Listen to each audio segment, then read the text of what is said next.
ffenna. In fact kituufu yali taholdingangako kifo kiri awo okuggyako okubeera nga ku kakiiko obukiiko obw'enjawulo obwa paalamenti bwe yabeerangako, naye ng'olaba enteesa ye si ya munguuba. Nteesa ya muntu omumalirivu ate ategeera ky'akola. Naye n'omuto kino akiraba nti switch hand. Owaaye Wanjisebo.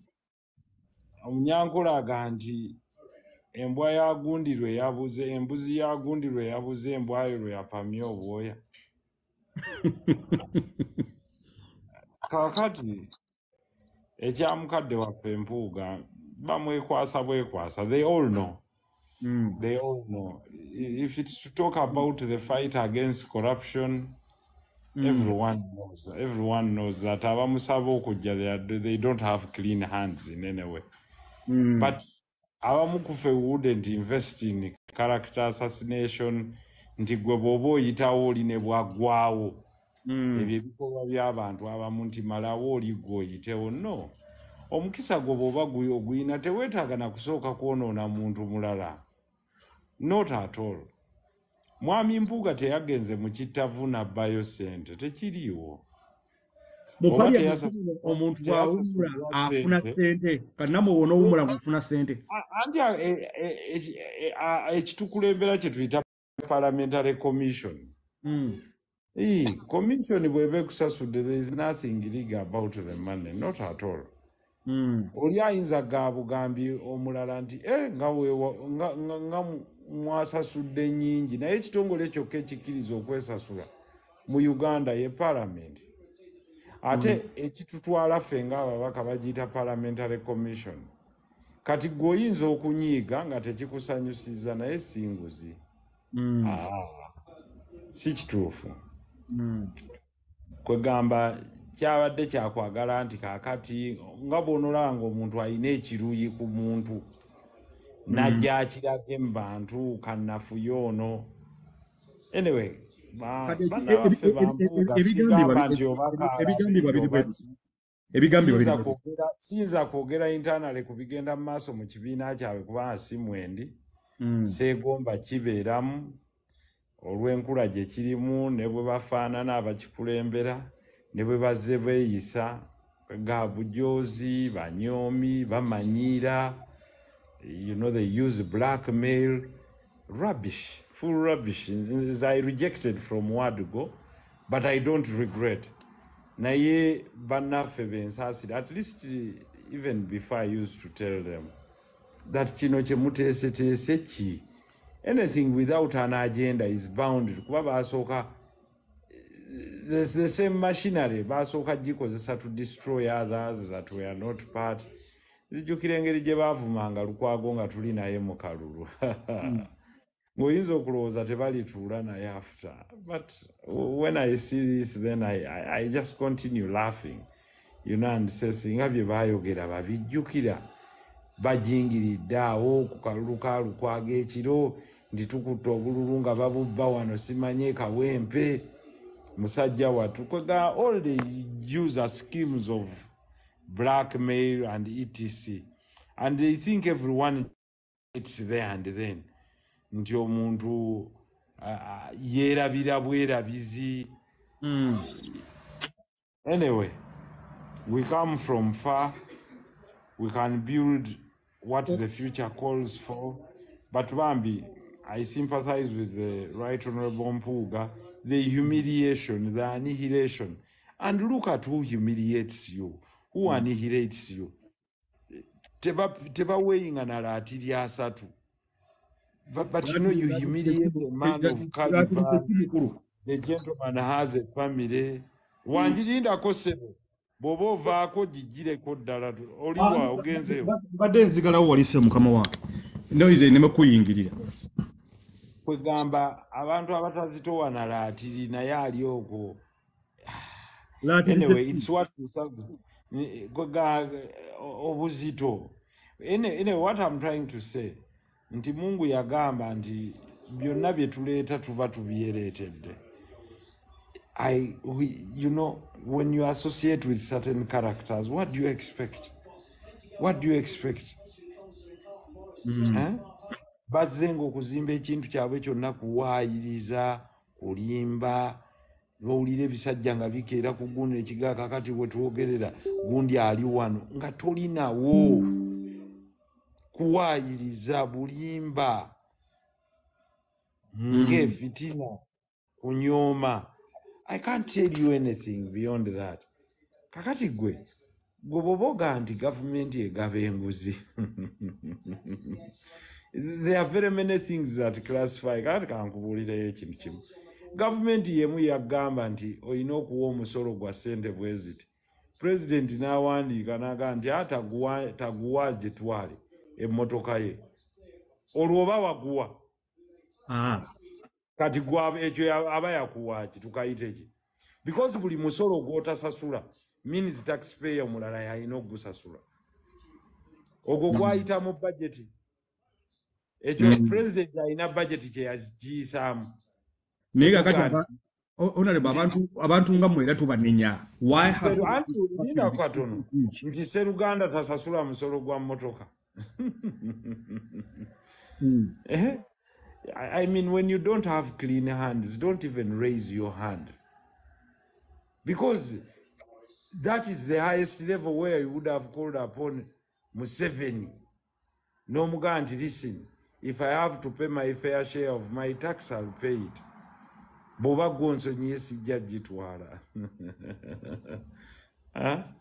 You can look at the level of arrogance, akamanyiro, okukakanya, but Mpuuga bebe subjecting akwecho.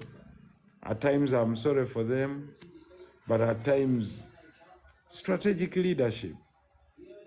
When you go wrong at the pinnacle of leadership, byosubira byebyo. A few hooligans sit there and summon you, me, Nsereko, I'm a very proud person. I'm telling you, atochimanyi. Kubojjukira bulungi ffe baatuyita mu kakiiko mbuuka NRM 2013 nabaga sijja because byenjogedde mazima. Bw'oba owulira tonjagala mu kibiina ngoba ne bangoba ne mbaga baayi era nensigalawo omukulu okugoba olwo baali baagala okugaba mabira bajjewo right to bail abamu kwe beeyagalira ffe byatugobesa mu bibiina by sticking to the people on the right to bail, sticking on the issue of compensation ku nsonga y'amafuta eri abantu. Then you look at these poachers banyonyi terima luwe muwemba esanga mulimire ne bajja bawoza how they know too much politics, how they are cleaning leadership, and despite someone like Mathias, maybe I feel sorry for him, but that's the price to pay for work. My question to you, Honorable. My question to you, Honorable. As a region, kubanga tukirize tugane politics waffe operating in a regional basis as well. Yeah, regional basis is a fee. As a region, don't you feel like Buganda or Buganda Central Region, we have a high price to pay in terms of the quality of leadership that we have, and n'abakulembeze to protecting abakulembeze baffe n'okuba nti tubenyumiikirizamu tekigenda ku affecting nnyo leadership oba abantu abali mu leadership oba it's the level of hypocrisy that is around. Balaba ebibi bwe baba tebabikola bo, they just laugh away. So for me it doesn't matter. We are here to lead the country, not to Buganda alone. Yes, we can say tuli mu Buganda, but we are here to lead a country called Uganda, which is bigger than all of us. It's bigger than a particular tribe or a particular region. Of course, a region shall never be short of leaders, but what caliber of leaders anyway? There will never be a vacuum. So the responsibility is on us, okuzimba those that will replace us, and to fight so hard that idiots do not gather in large numbers to destroy the fabric of a nation. So, and how does that start? By giving the sacrifice, either by being part of the contest or by building other leaders. So when sensible men look out, I remember when I was talking about computer misuse, and you remember how they responded with arrogance. They are mute because they know they did not support the law. For me, I gave you the tool. And I'm glad it's the tool being used to call on the whip. And see, leadership means setting direction. Gwe captain w'eryato. Set the direction of how you want a country managed. And it starts by governance. So you cannot talk about democracy, nevirara. Now you cannot practice it. And slowly, it's just a matter of time. So, Honorable, why don't you contest for leadership? For the leadership of Uganda? At least for me, I'm glad I'm not part of that stupidity. Yeah, we know you're not part of it, but why don't you contest? I did not subject myself to the sieve of that nature. Honorable. Because, believe me or not, Nsereko, how? I understand that. My question to you is, what is stopping you from contesting for leadership? What stops? What is stopping you from contesting for leadership of Uganda? I mean, for me, it's just a matter of time. I'm not in a hurry. And you see, when the right time comes, we shall tell you. We are not in a hurry to disclose that. Why even political campaigns fail? Because people are in a hurry to say what they can't do. Olina abasuubiza change gy'atagenda kukola, olina abaga nti mwezi gumu tajja kubaawo. Rubbish.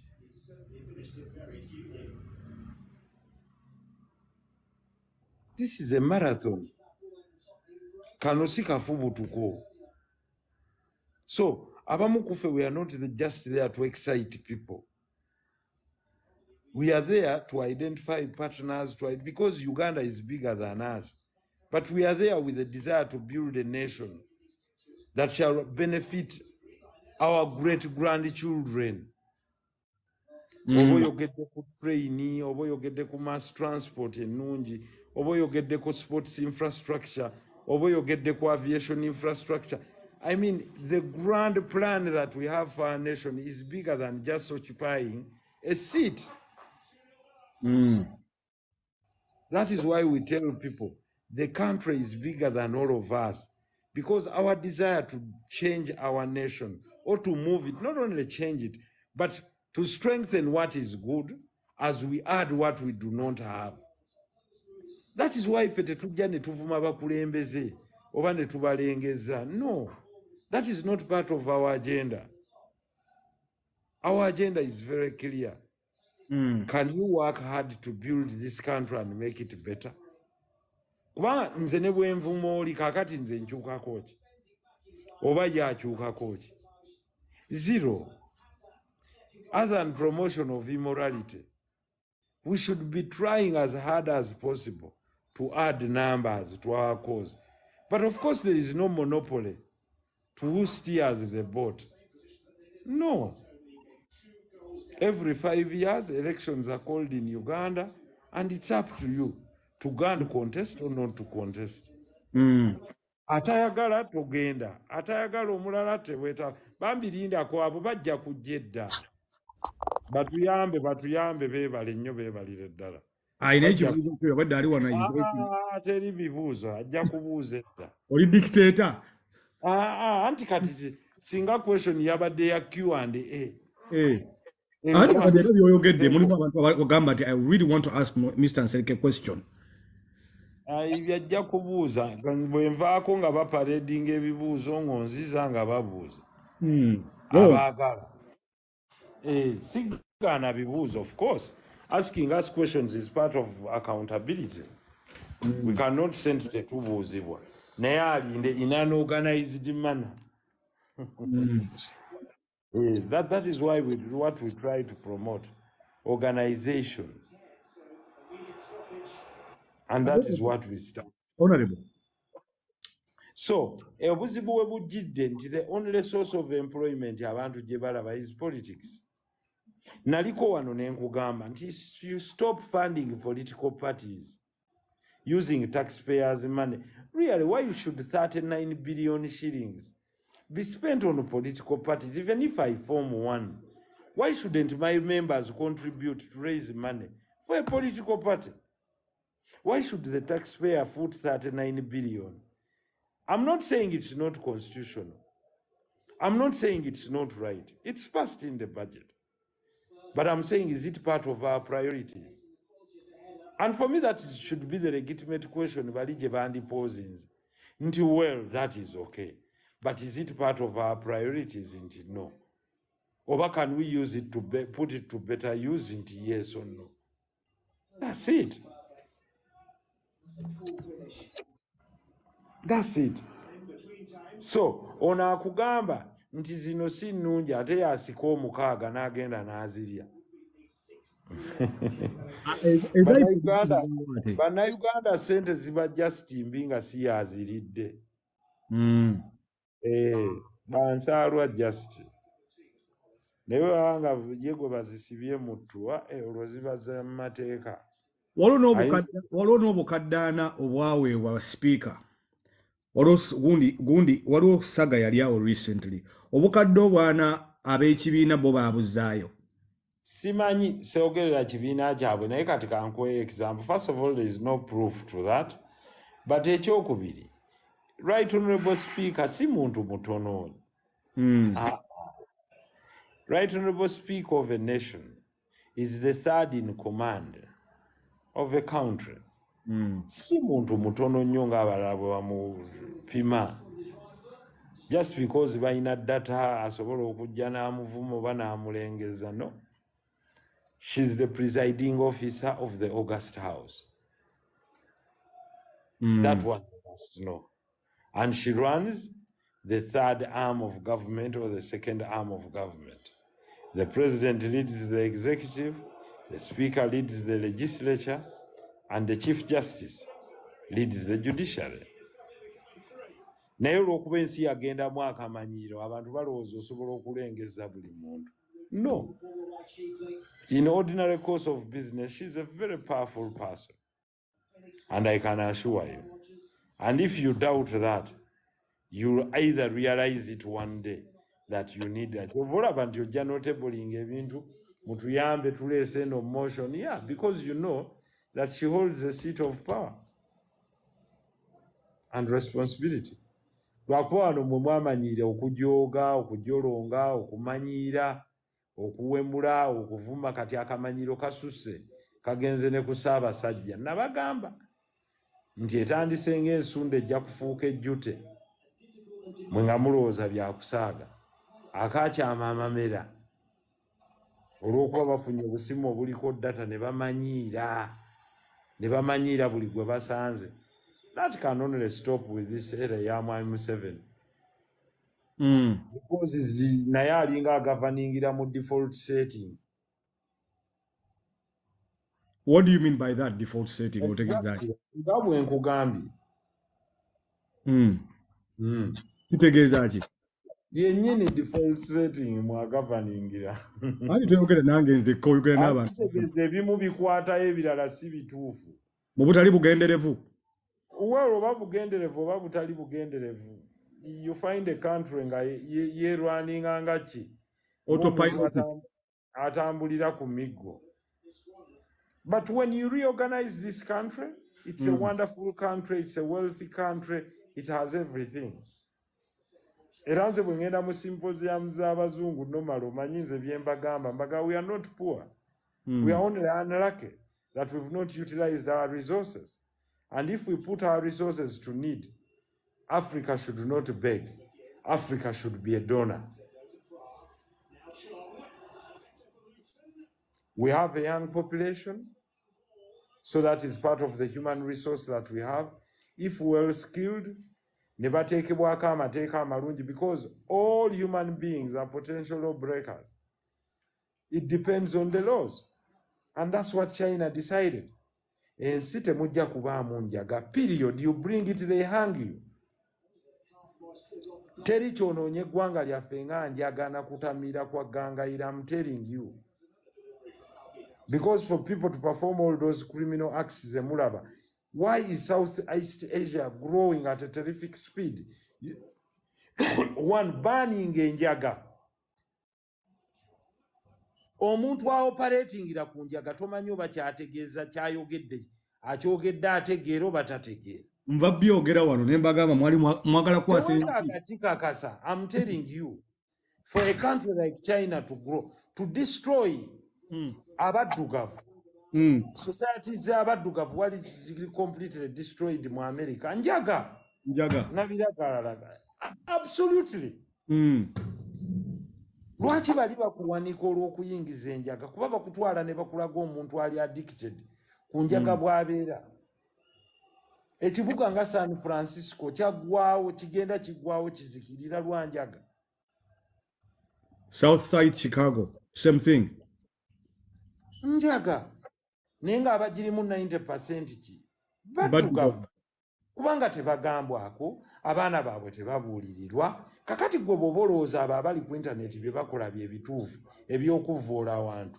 Gwe lwaki temubyagala mu maka gammwe? Lwaki mwagala mugende mu maka g'abantu mugaye bannange amaka gammwe nno kyakulabirako? Gwe naawe kiteeke ewuwo. Naye bwe muba mwagala bino ebyakyetwala, no, abantu bonna tebenkana. Ne Katonda yakikola. Toyinza ga nti olw'okuba demokurasi gyali mungi omuzadde yenkana n'omwana atya. Kyebafaananya nti bafaananya nti bonna balamu. Ne gwe onoowulira nga bakuŋŋaanye abooluganda oli n'agamba nze embwa eyo saagala nagiraba. Kakati ate mufaanana. Oli n'ayita munne embwa. Kakati ate bw'oyita munne embwa kitegeeza ovumye ne mukaddewo naawe weevumye. Kakati n'osanga omuddugavu ng'avuma muddugavu munne. Era gwe muddugavu nnyo waddugala nnyo n'otunuulira omusiru. Oyo atusingako obuddugavu. Kati ate omuddugavu ogamba muddugavu munno. Kwe gamba ekisolo kye bayita omuddugavu bw'okitunuulira bw'oti kwe bagenda ne batutunuulira ne batunula bwe bati. Abasinga kumba obulungi abasinga okumanya period. Kyova olaba nti omuddugavu bwe bamwazika demokurasi ayonoona bwonoonyi. Bw'omuwa sowaani y'emmere agifukamu bufuzi ayonoona kubanga tagirabako value. Like we say, give a pig a golden ring, it will just chew it. Kubanga temanyi value ya gold. When you give a pig a golden ring, it just eats it. Nchima kujiwa menvu na sente temanyi mugaso gwa sente. Nchima yemanya amenvu. Ne sente yinzo zitunulira bwezi nezikasukeri. But you give a pig a golden ring. Gwe tekikwewunyisa nti omuddugavu yayina zaabu mu ttaka.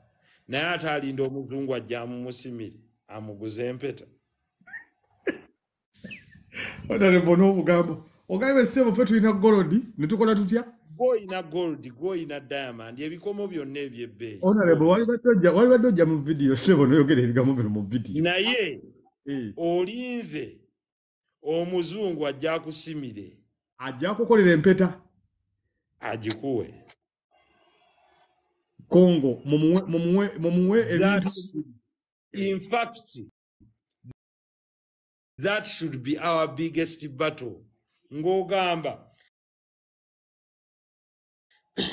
nti gundi yatuliddemu olukwe nti lwaki nti zano obstacle omuddugavu n'abanga yasobola okwesimira zaabu. So omuddugavu n'abanga osobola siga nti omuddugavu kati asobola okugenda ku street bali n'abasabiriza nadda ne yeewaana n'agamba nasabiriza muzungu.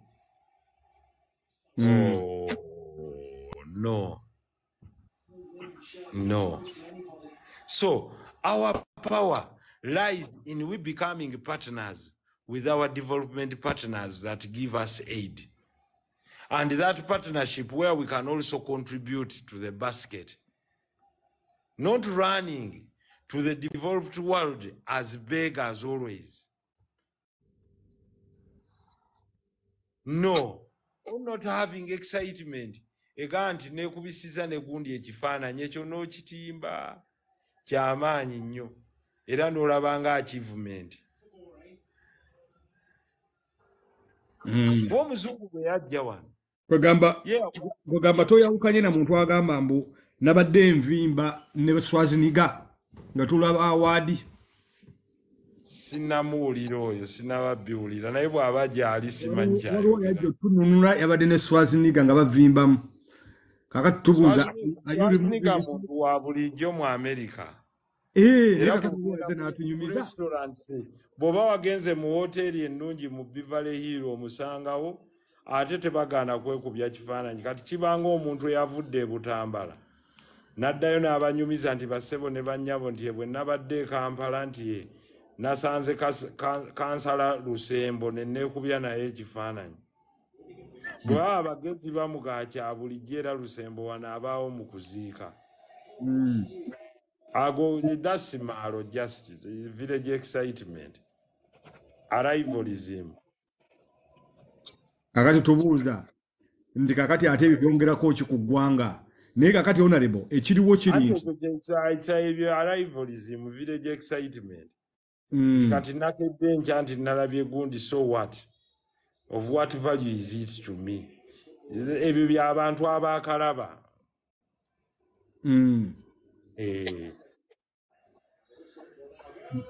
Kati honorable okufuna gundi eno vacuum eno eriwo kiki ekyagireeta oba kiki ekicontributinga ku vacuum eno ya leadership eriwo?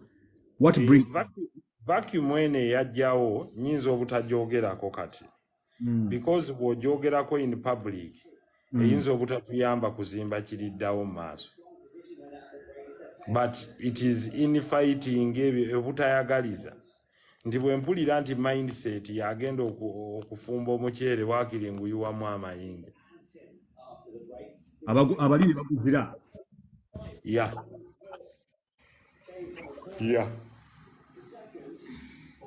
Naye ekirala kyenjagala okubuuza lwaki ba intellectuals mudduse nnyo politics e Uganda?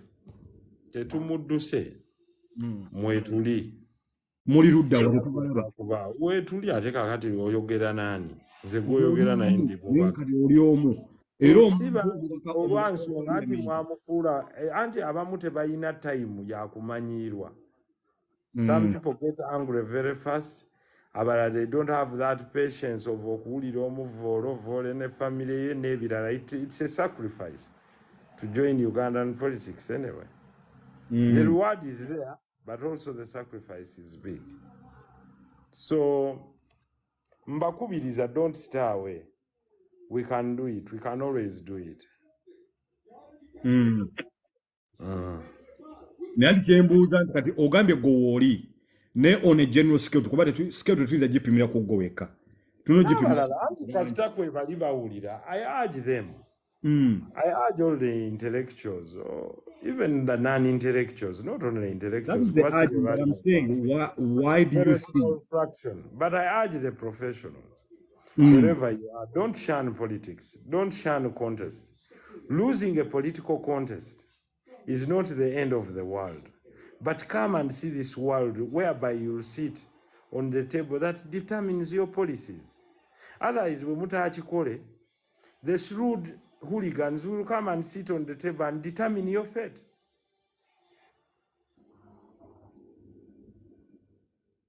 That's it. That's it. I'm from the power bank, honorable. That's you came, please. So, Checho, when you create a vacuum, abalala regard to the nation, they will feel it. They will definitely feel it.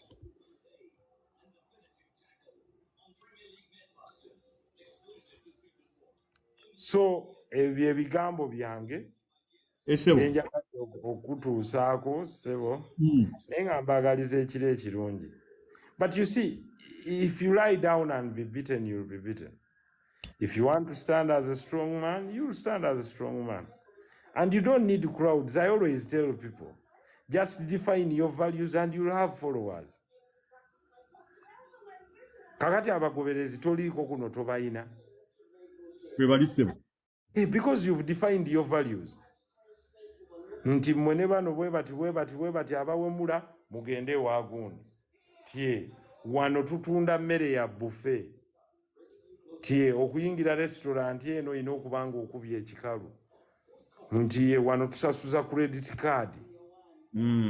You define your value abantu ne bamanya nti value yono abagendayo be bano n'abagala okugenda mu kinnamwandu ne baliira mu kinnamwandu. N'ekirala ekibuuzo kye njagala okubuuza honorable okusolvinga ebimu ku challenges eza leadership if today gwomu kuba abantu ababega amateeka gano n'ogamba nti salary ya member of parliament yalibadde $5,000,000 kikola kitya ensi njavu nnyo omusowale tukuteeke ku $5,000,000? No, waliwo ekiri simple. You don't even need to reduce wage. You reduce the size. Nga bwe turationalizinga government agencies byobadde owulira nti okuzikendeeza okuzizaayo mu other ministries, you reduce the size.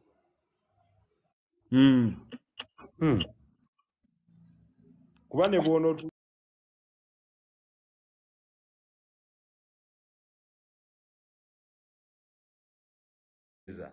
okuzizaayo mu other ministries, you reduce the size.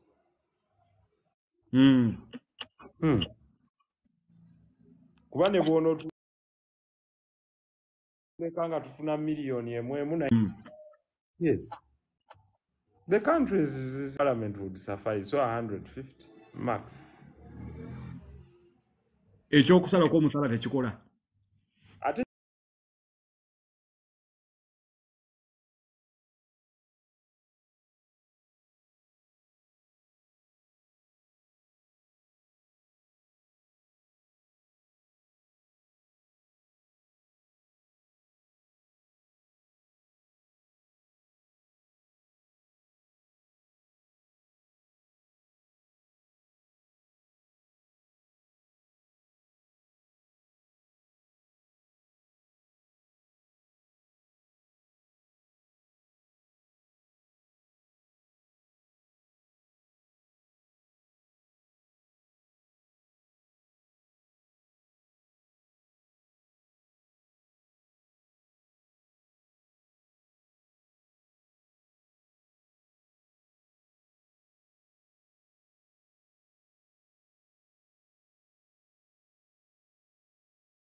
Clearly,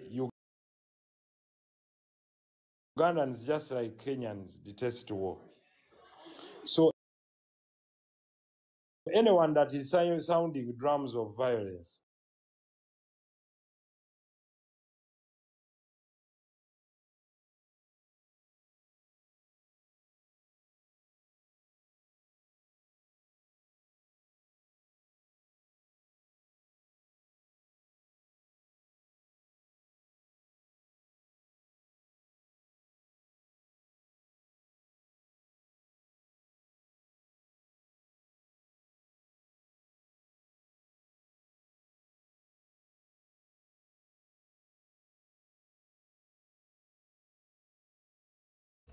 open doors. So they want a peaceful environment, less crime, a great education system that guarantees their children formal employment, whether in Uganda or online through business process outsourcing or even abroad. So if you create that change in Uganda, no one cares about you. By the way, olina akera n'akola ebyo byonna mu Uganda addayo n'akalu. Munnayuganda n'atambula nga tasanze kinnya. Abaana ne bamala kusoma nga balina emirimu. Oba abalala ne babawerera ne bagenda ku scholarships abroad naga nti Uganda ewerera abaana emitwalo 8 bagenda mu mawanga ag'enjawulo bwe bamala gathering experience ne bakomawo. No one will care whether mindset yakulembera oba Lubega Sseggona akali amaggwa oba Museveni. I'm telling you oba Nsereko. They don't care. It's all about service delivery. End of story. Omuntu bw'atambula n'essimu ye nga teri asobola gimunyakulako ne bamuvuga nga bw'aba agenza okusiikinga redress ebintu bye bikuumibwa nga tojja buzi n'omugoba ku ttaka nga bw'aba agenza okufuna plan approve agifuna nga teyeetaaga gulirira muntu yenna mu Uganda Revenue Authority ng'aleese emmaali ye ng'omusolo gutegeerekeka nti bw'oleeta emmaali yo bweti osasula omusolo nga mutono ate nga gutegeerekeka. Bannayuganda basobola okwesubulira ne bakola ebyabwe nga bw'avaawo n'agenda mu ddwaliro asangayo eddagala ng'ayanirizibwa bulungi ng'era n'omusawo asasulwa bulungi nga tasabibwa nguzi kumuteekako cupa ya musaayi. Kakati ate yaaba akwagaza ki? Bajja kubyekolera kugenda e Rwanda kubanga okimanyi kutambula n'essimu saa 9 ogw'ekiro teri yadde akunyega. I've always wanted to ask you this question. Please do. If you was in a position of leadership, yes, I am. How would you solve? I am, but which position of leadership? In a position of leadership, like a real position of leadership, besides being an MP Ngoli up there, you're leading a country. Unemployed, how would we solve unemployment? Okay, now the conundrum of unemployment now is through definition of skills and absorption. We are in what we call a global market. Every country has levels of unemployment. However, olina okusooka n'opiikinga data ne statistics. Abantu bo abali abantu bo abalina obusobozi employable abasobola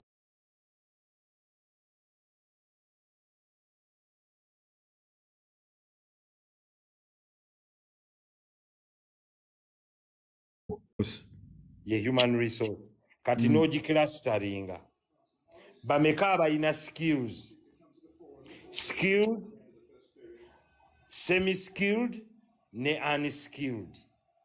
N'omanya nti skilled nyina 2 million, semi-skilled nyina 15 million,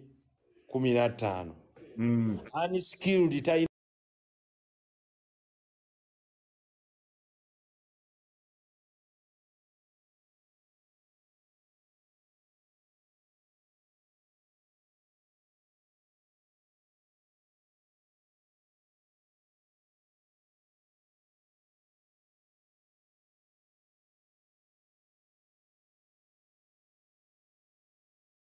it be. 2, manufacturing oba gye tuyita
Uganda consumers. tutya nti omuntu wa bulijjo okufuna omulimu either munne yagumuwa oba gavumenti. Gavumenti eteeka okutondawo emirimu ng'etonzeewo egyabo abalina okukola policies n'okulwaninga departments nga bali heavily skilled.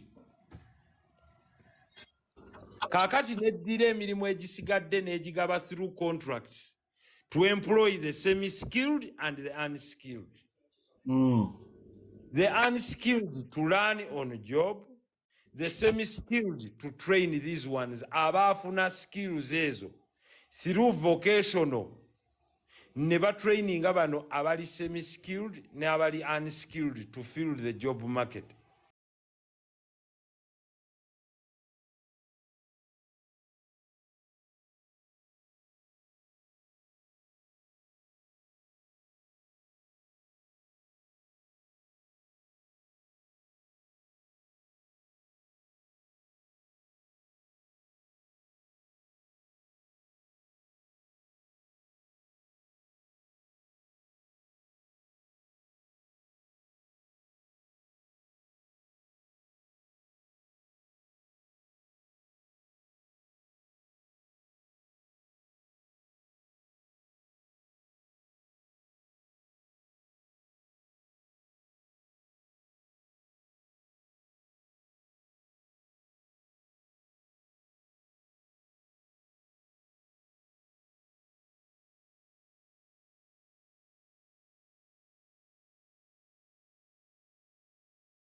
Two, bano abasazeewo okusuubula by'otalina, make the process of importation straightforward. Oba ofuule eggwanga lyo nga Dubai olikole libeere nga lifuuse second hub of re-export. Kubanga manufacturing eyinza okubeera very difficult given the tax regime eriwo, kuba ojja kuba orelyinga creation of tax holidays. Ng'abajja abalina cheap capital gwotasobola kuwa bannansiibo ate nga tebapatinalinze na bannansiibo obawa tax holiday and free land as an incentive. Ekyo kita innovation mu bantu bo. But also nabo bakimanyi they take advantage after 10 years nga bali bigenda baggalawo. Once the tax holiday expires, they leave. They leave, definitely, kuba bamaze okurecoupinga profits zaabwe. And they leave us with nothing. They leave you with nothing other than a few skills. No kubanyi kwegame banga vacuum bagiteekamu ne basuukolamu kye bajjemu ne bagiyitamu bagenda. Yes, kati gwe ina kozesa market ekwetoolodde okufuuka a re-export market slowly nga building industries through assembling, ze bayita assembling industries. Zireeta semi-finished products ne muza assemblinga, then you re-export.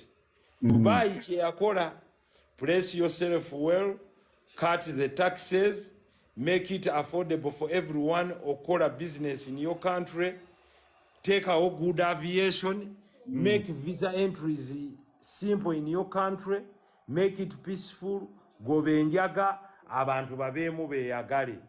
Ennyonyi eyandigenze China, Omunigeria n'Omukongo ajje wano asuubule wano, omuntu oyo yeeyagale afune ssente, omuggyeko omusolo musaamusaamu, ozimbe infrastructure, bo bakuzimbira eggwanga. The other question is, why do you think by electorates oba abantu abalonda abantu losing the appetite for people like you? Because they don't listen.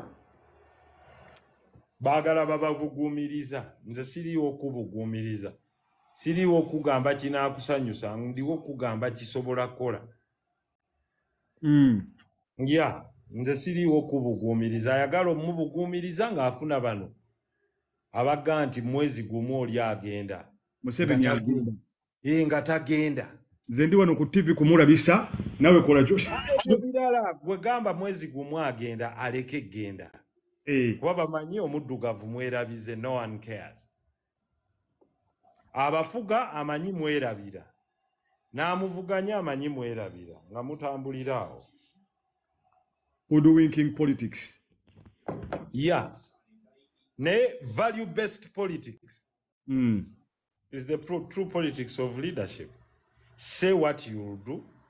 Then that is why we should create political organizations. Nga ziri best kwekyo. Abakkiriza mu programu yange nganze against Nsereko nti ndi bwenti. Then we create what we call a special purpose vehicle, which we call a political party. These are our values. We stand for low taxes. We stand for public expenditure. We stand for ETC. Mu infrastructure yeno manifesto yaffe. Naali ejjinja akimanye. Nenze siyinza kubeera na manifesto ega nti Museveni agende kati bw'avaako enkya nga nzigalawo ekibiina kyange. Ekyandeetaga Museveni agende kati bw'akeera enkya n'avaako enkya naga sikyakomawo.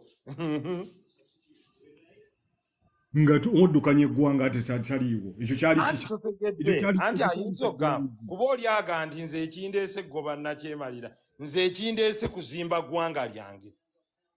Kuba nakyemalira bwaga nti bannange mpulidde eddoboozi lyammwe nti nkiwaddemu mmawo ng'enkya tovuganya oba nkiwaddemu todwongo. Nga we are removing Tadwongo, we are removing Mao nga kitegeeza oba useless, kitegeeza oba tolina kye wajja kukola.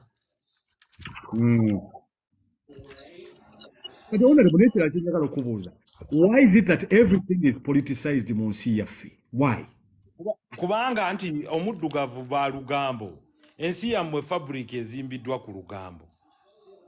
Tetujjaako wano ku discussinga topic zega nti honorable nti kino bwe kiti ne bwe kiti guwandikira byotya ku nguudo nti twandikoze bwe tuti ne bwe tuti ne bwe tuti ne tukola bwe tuti ne bwe tuti ne bwe tuti. Buli lujja either omwawe mulamunne oba kino. Kyekyo lwaki kye nagga ekiri nti you set the standard. Golooza lwaki wano ewaawo tewali bawemuzi. Kuba wabaga mugende gye muwemulira. Kankuwa example nti oyinza osanga ekifo n'ogenda kumpi n'akatale waliwo abavubuka abeekuŋŋaanya ne bakola empaka z'okutiiriisa. Nti tulaba asinga okufuka paka ewala. Era babakuŋŋaanirako bangi. Abalala ne baga nti ffe tukole empaka nti ez'okuvuganya nti ani anaasinga okungula kasooli.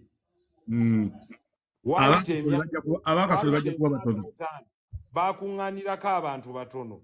Wayita emyaka 5 nga baakolanga empaka z'ani asinze okulima kasooli be balina ssente, nga baakolanga empaka z'okutiiriisa bali ku kkubo be basabiriza.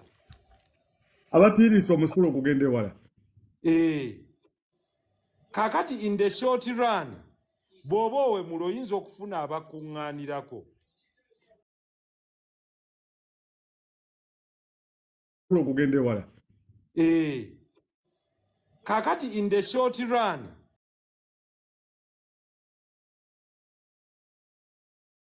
bw'oba nti mini It can just be a matter of time. Kati Era ngambanya abantu baffe, men and women of value. There is n'abawe muziba yimirire bokka. And I always told you, you're here tolina bantu because you have value to add on to them. Era ojja kusanga ng'ebiri kuno bye basazeesazeemu. Waayo olina ky'obongerako.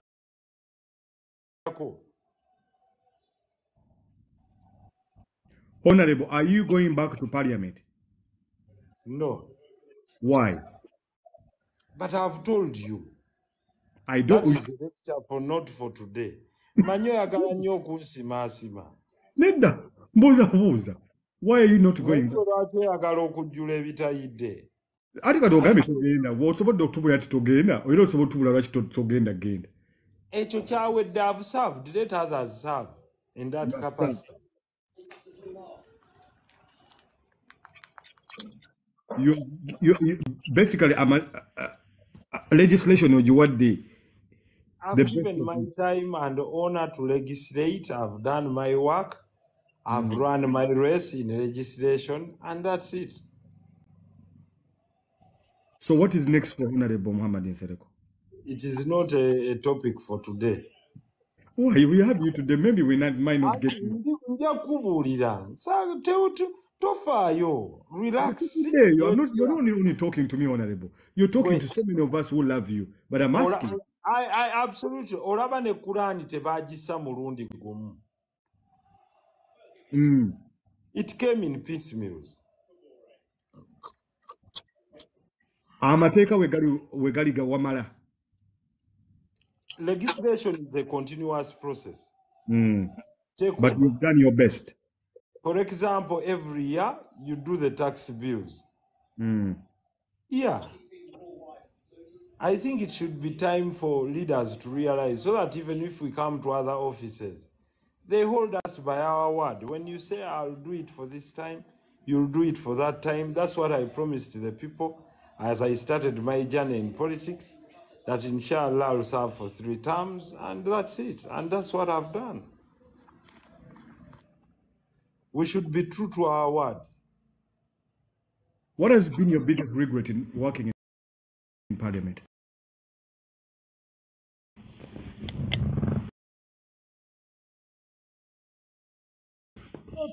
Not really. I'll give you that when I write.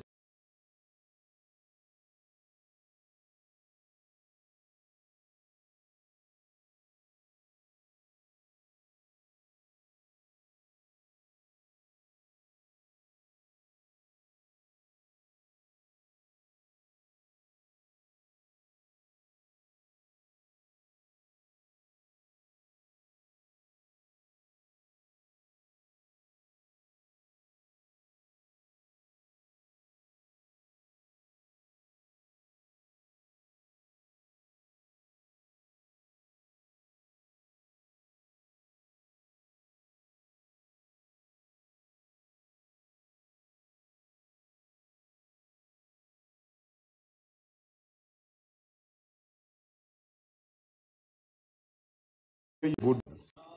I'll give you an example. To know how good someone is, it's when someone else gets into the seat. Not only goodness may. We had gold. Thank you for that. Anyway, Honorable,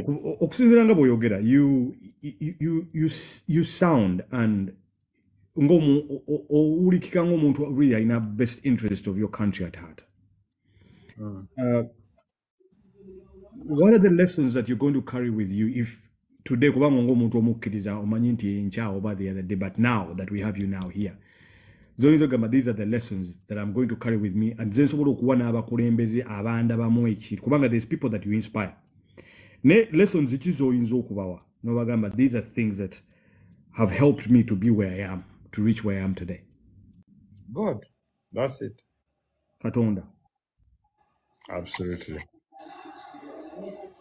Fear God, and then be selfless. The art of okwerekereza. kwerekereza n'okuwa abalala chance and saying, you know what, the belief that you want to see everyone be okay, be happy, not being greedy. For me, I always encourage young leaders making people around you much better than you found them. Much better than you found them. I don't know anything that makes me happy like looking at people around me. And you are asking me the other time, hey, Honorable, why do you travel with about 10, 15, 20 people?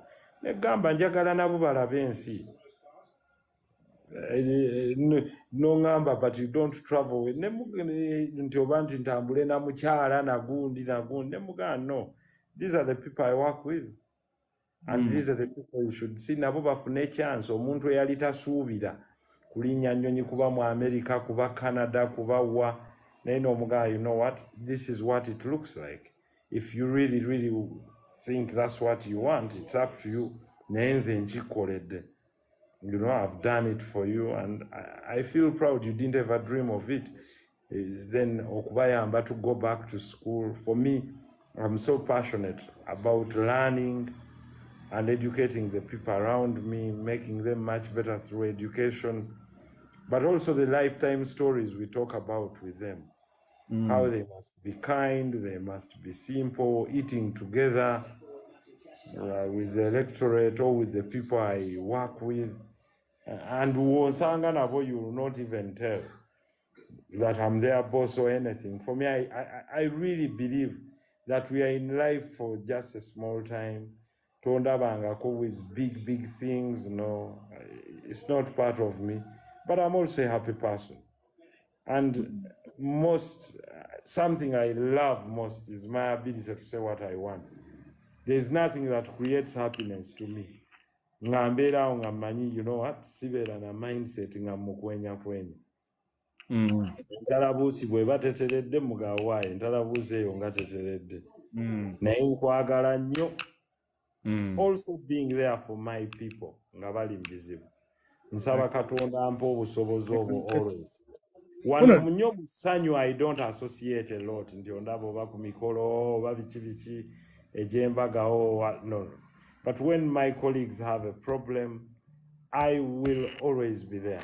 Era nange mbebaza that they have been there for me. And I can't ask for more. But I'll always be there and they can count on me. And there is nothing we can give to friends other than when they're in time of need. But I'm also alive to the fact that there are some very many jealousy people, you know. But that is not for me to attend to. I cannot determine what people think. I can only determine what I think about them, not what they think about me. My role is that I'm a traveler. I meet people on the way. If I think you're a burden, I ignore you and I continue traveling. And I'm so conciliatory, reconciliatory, because I believe people make mistakes and we can move on. Honorable, so, you studied, what's some Mateka, right? Yes, I'm an advocate. You're an advocate. What attracted you to politics? Politics is like a calling. So you studied law, but your calling was more... I don't know why you call it politics. I think you should say leadership. Okay, it's the science of governance of society. But leadership, because it started from school. And it comes on growing because it's service. Ogendo kulabanga, there is an urge, a calling to do something. But the rest is God. I mean, it's God. It's God. We are lucky that, yes, we are there at the right time when it's us to be chosen. So it's partly, you know, our aspiration and the encouragement we get from people, but also the commitment and hard work of those that believe in us first, but also God. And that's why, for me, until you dismiss yourself, it will never be me to dismiss you. For all those that have worked with me, gwe nyini gw'osiiwuuka empisa ate ze sikuddamu ne bw'oyogera ki because abo babaamu who drop off in the middle of the way. But Absolutely, yeah. what do? I'm always willing to call back people and tell them you can do it right. But most of them, it's probably greed. I think it's the ego. It's not greed. Ego. Yes, Clover, true, I told you. Absolutely. How is the US? And I'm glad that I shared my little knowledge with a few of you. But the honorable, the other thing I want to, this is, we have had this conversation, me and you. But in plain words,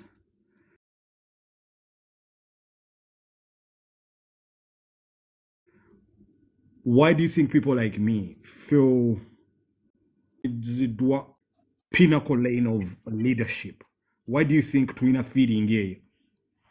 Because you can easily identify quality, but it's not common to everyone.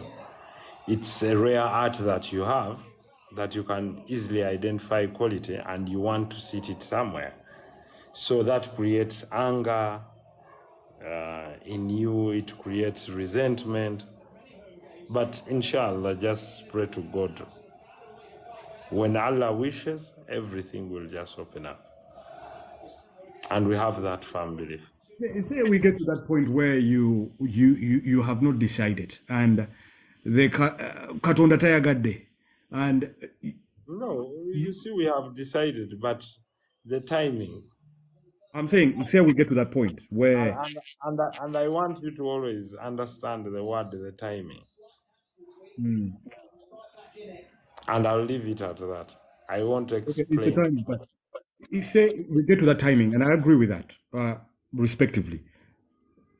When you look around, and maybe you today, now, you was told to endorse someone for leadership, who would you endorse? I think that time has not come. No, the time is now. This is a question I'm putting across to you. That's why I'm telling you the time has not come. So you would give a no comment. When we get there. Let's cross the bridge when we get there. And the time for that is coming. I understand, but now is the question now. Is no, someone put a question to you now? The time for that is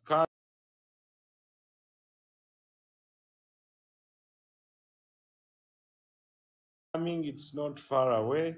It's round the clock. Besides yourself,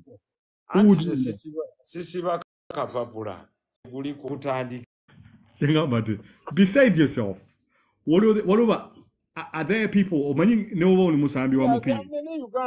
many Ugandans that can lead the country, by the way. Very many potential Ugandans have the capacity. I agree. And namely, the country. Let no one fool you.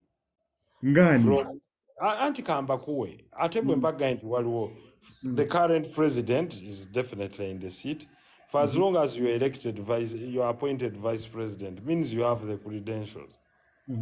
Former vice presidents, former prime ministers, ministers, speaker, deputy speaker, n'abalala bangi abagala, even yourself. And do not discount yourself. That's why I say the country is for all of us, and we can all bear the vision. That's why I'm saying, what is the common vision of the nation? Then out to deciding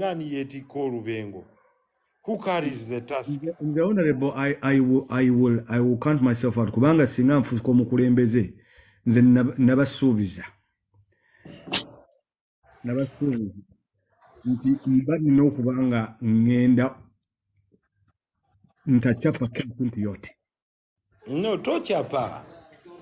Ebintu bijja kwekola nti ffe tukozese amaanyi mangi abaddugavu.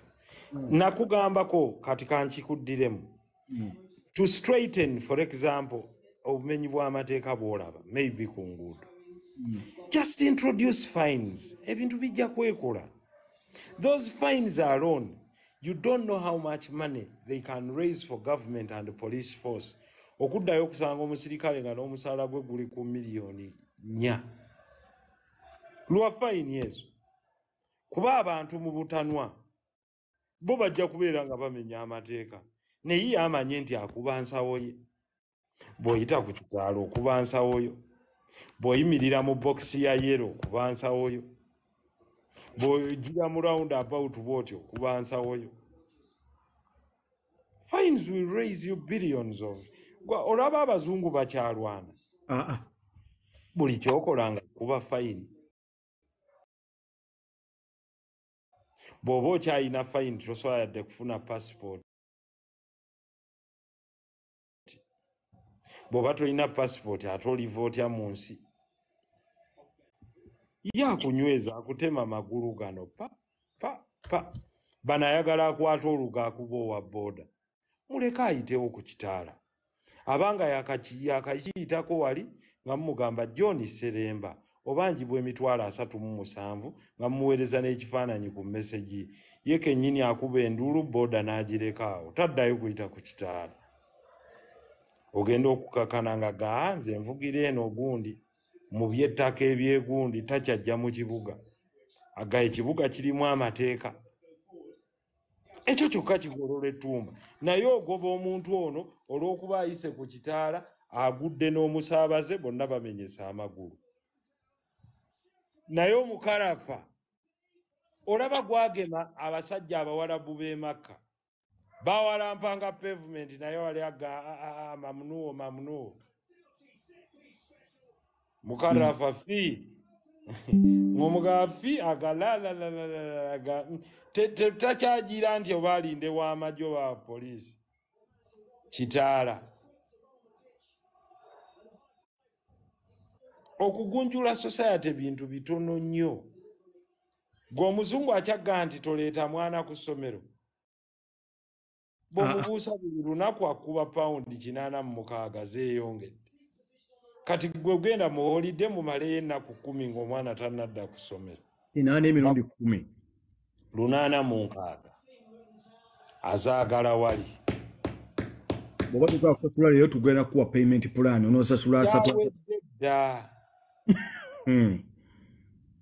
lwaki ewaffe tezikola agambye buli kizimbe kiteekeko amataala tanegotiatinga naawe tekiriiko ttaala bajja bakikuba ekiro ekifaananyi nga fayini omukalafa gugwa ku kizimbe ky'enkeera Kampala City Council ekubanja miliyoni 17 lwa butateekako mataala zisasule tukuwadde wiiki 2 buli lunaku oluyitamu twongeza bo nga bakulinda mwaka mulamba nga tonnasaako nga bawamba kizimbe nga bakyokushoninga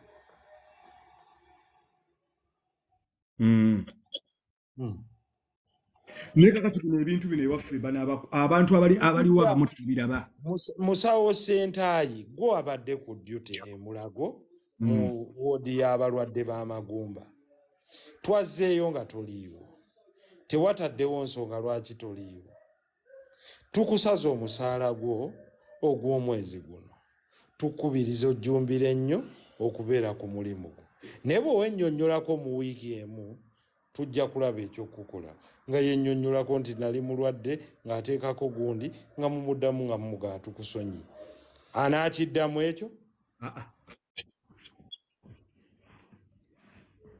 oyagala okuyingira ekibuga bw'oyingira ekibuga Registra Ssekiboobo Fred gwe abadde olina kuba ku duty emukono twatuuse mu ofiisi yo nga waliwo kooti ne tumalawo essaawa 2 nga teri akola ku bantu n'olwekyo tuzindikiddwa ku suspensioni ya myezi 4 nga tosasulwa ate bw'okomawo todda ku bwa registra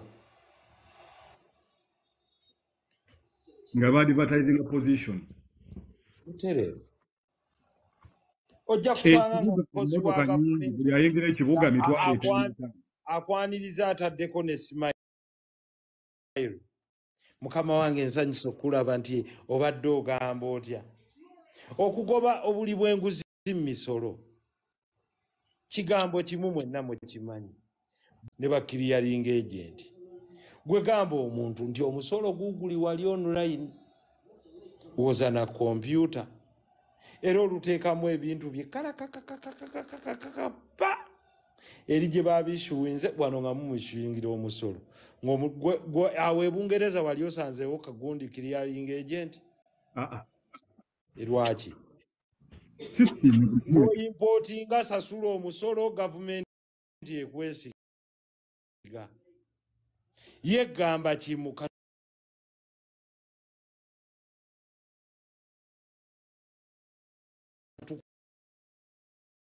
kusange nga watulimba wali wootundira ojja kusasula times 20 kuba tetukugweteeka excise duty kona ebirala sajjaji 10%. Omusajja amanye nti nsuubudde Dubai ebintu bya miliyoni 100 okwa gavumenti miliyoni 10 pa lwaki yeetaaga okugulirira customs office naye omuntu aleese ebintu bya miliyoni 100 ate omugambye omusolo gwa miliyoni 100 gwe kennyini gwoba oleese enguzi. Alina okunoonya okunoonya gwanaawo ekintu kidogo n'ayaza amanya ne gavumenti kubanga naye aba tayitawo. Asasulaana n'awayo gwawadde miliyoni 15. Nkuzaayo canons of taxation we wava okusoma. 1 should be proportionate. 2 should promote equity and fairness. 3 it should be predictable. Toyinza kujja abantu bakatandika business n'omugaka akati ate nkuteekako omusolo enkya. Because omuntu akola planning abeera ne strategic plan n'aba ne annual plan n'abeera ne business growth plan. Kakati bw'omuteekako unexpected tax businesses close.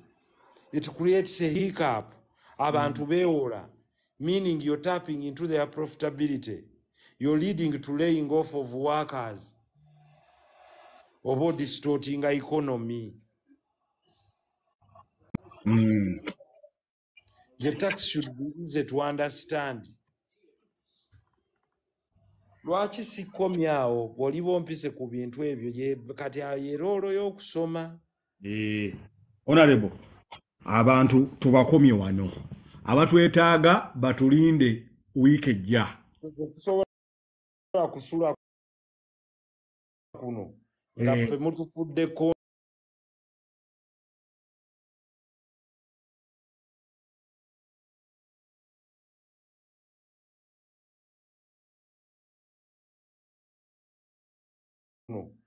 ebibuuzo balioko kati no student wo